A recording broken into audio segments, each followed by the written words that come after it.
Godzilla, a name that triggers something in our brain that automatically screams, "Monster!" But what if Godzilla is not a monster?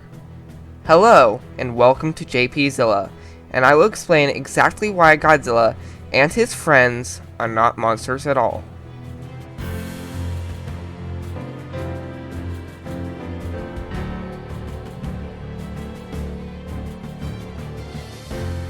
First of all, in this video, we will be referring to creatures like Godzilla by their Japanese designation, Kaiju, which most translate to mean giant monster, which literally means strange beast.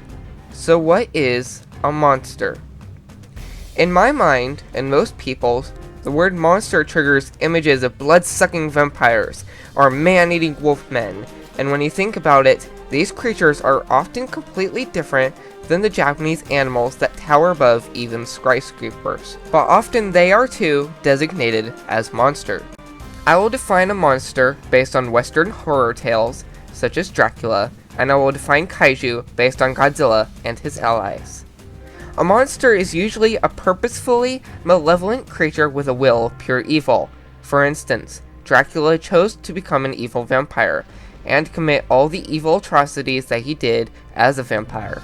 Godzilla does not usually commit acts out of pure malevolence. Instead, he behaves like an antagonized animal defending his territory, or a creature enraged by the malevolent atrocities committed by human beings, like the atomic bomb.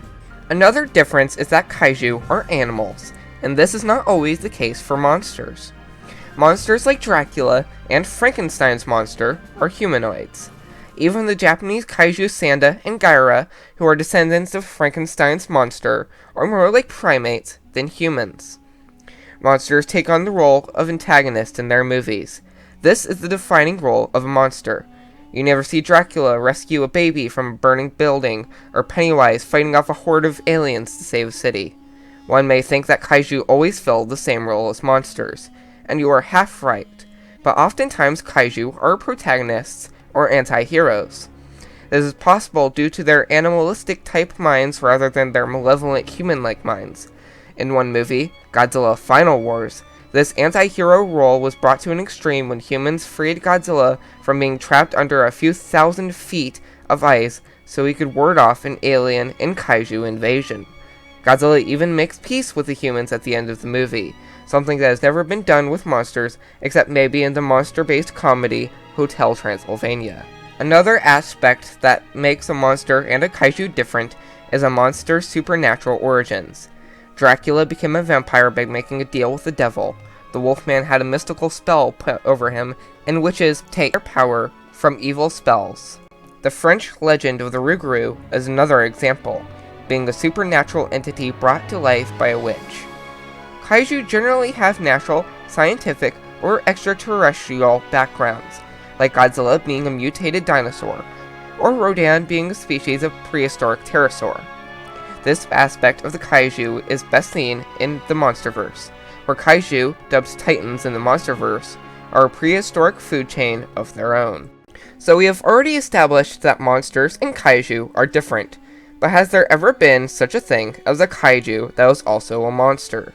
Yes, and in fact, one such example of this comes from Godzilla himself.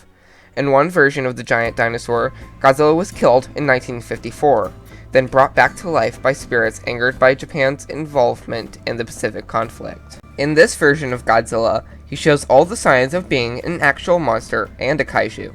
Godzilla shows an act of singling out one human who drew his attention by screaming, and personally attacks her with his atomic breath.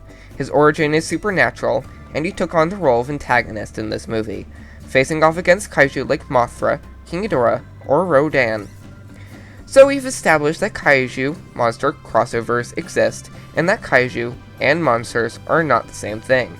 I hope you enjoyed this video. If you did, please leave a like, comment, and subscribe.